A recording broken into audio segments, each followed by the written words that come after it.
How to view comments on Twitter. Hi everyone, welcome back to our channel.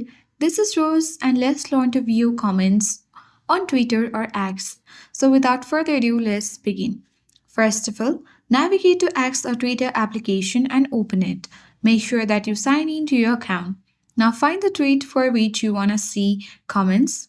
So if you tap on the chat icon or simply the comments icon at underneath the particular post, you will be redirected to this post to reply section. So in order to see the comments, you simply need to tap on the top of particular post. And once here, you can easily scroll down and see all of the comments of this particular post. So in this way, you can easily view all the comments or replies below the post. So I hope this guide was helpful. If it was, then do like, share, comment, and don't forget to subscribe. Thank you for watching, and I'll see you in the next video.